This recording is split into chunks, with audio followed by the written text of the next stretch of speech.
प्रिय भक्तजनों, आप सबका एक बार फिर से स्वागत है श्री गोरखनाथ चरित्र भाग 28 में। आज का विषय है राजा गोपीचंद की अमर होने की कहानी, या राजा गोपीचंद ने अपनी 16 रानियों और 12 कन्याओं को छोड़कर संन्यास क्यों लिया, और जब तक यह धरती और आसमान रहेगा गोपीचंद और भर्तृ अमर रहेंगे। प्रिय भक्तजनों, देवराज इंद्र के बेटे गंधर्वसेन और महारानी मीनावती की 3 संतान हुई। बड़ा बेटा राजा भर्तृ, फिर कन्या मैनावती और छोटा बेटा विक्रम। माँ बाप की मृत्यु के पश्चात राजा भर्तृ ने अपनी बहन मैनावती की शादी दारानगरी के राजा पद्मसेन से कर दी।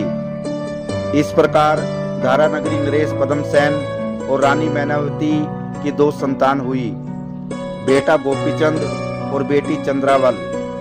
इस प्रकार गोपीचंद इकलौते पुत्र थे। पिता यानी महाराज पद्मसेन का देहांत हो चुका था। गोपीचंद की 16 रानियां और 12 कन्याएं थी। प्रिय भक्तजनों, बात उस समय की है जब राजा भर्तृ पिंगला रानी के तिरिया चरित्र से परेशान होकर और अपना सारा राज्य अपने छोटे भाई विक्रम को सौंपकर संन्यास लेकर भिक्षा मांगते हुए दारानगरी में पहुंचे। दारानगरी में भिक्षा मांगते मांगते भर्तृ अपनी बहन मैनावती के महल के द्वार पर पहुंचे और अलख निरंजन का उच्चारण करते हुए भिक्षा मांगने लगे। भर्तृ की बहन मैनावती ने भर्तृ को पहचान लिया और कहा, भर्तृ भाई, तुमने संन्यास क्यों ले लिया? क्या तुम्हारे राज्य पर किसी ने आक्रमण कर दिया? तुम्हारे बिना विक्रम और रानी पिंगला का क्या होगा? इस पर भर्तृ ने कहा, ना तो मेरा कोई दुश्मन है, न ही मेरे राज्य पर किसी ने आक्रमण किया है। मैंने मोह माया सब छोड़कर गुरु गोरखनाथ के आशीर्वाद से स्वयं संन्यास ग्रहण किया है। इस पर मैनावती बोली, इस संन्यास से तुमने क्या ग्रहण किया है?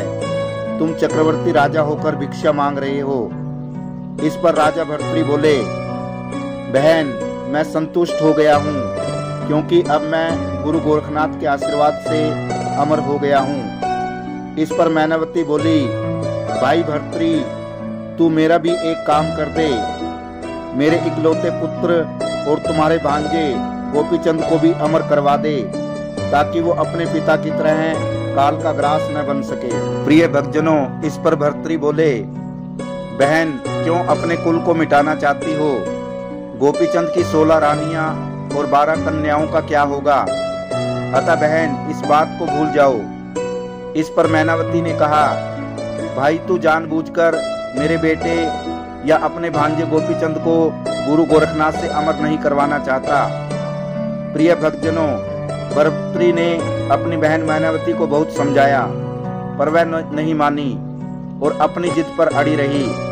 परंतु भर्तृ भिक्षा ले गुरु गोरखनाथ के डेरे में वापस लौट गए।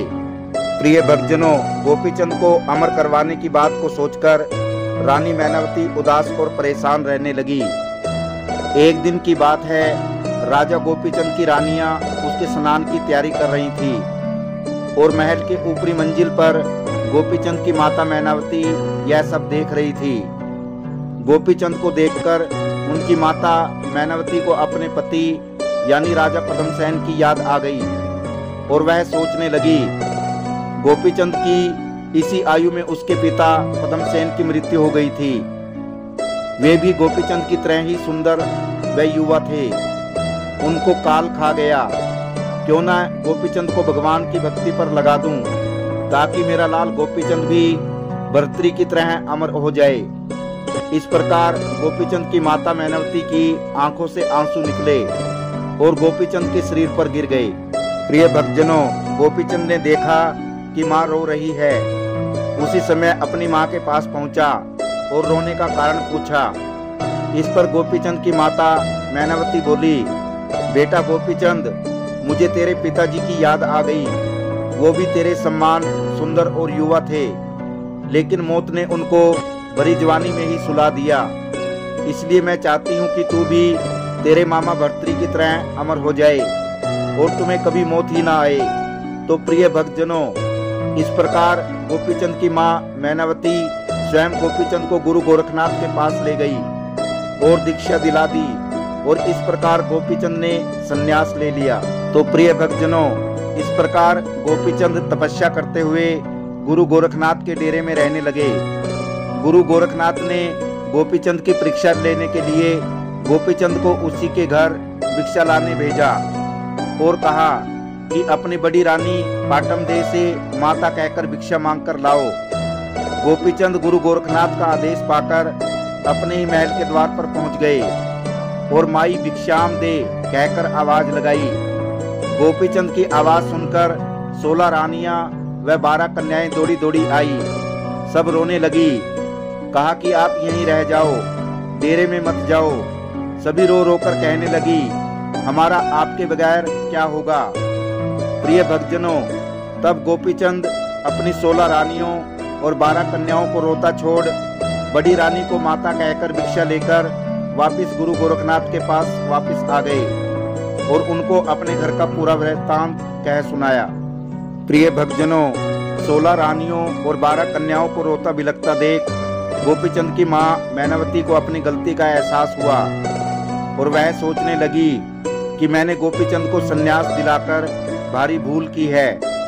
अतः गोपीचंद की माता मैनावती गोपीचंद को मांगने वापिस गुरु गोरखनाथ के पास पहुंच गई और गुरु गोरखनाथ से गोपीचंद को वापिस भेजने के लिए अपनी 16 बहुओं और 12 कन्याओं की दुहाई देने लगी।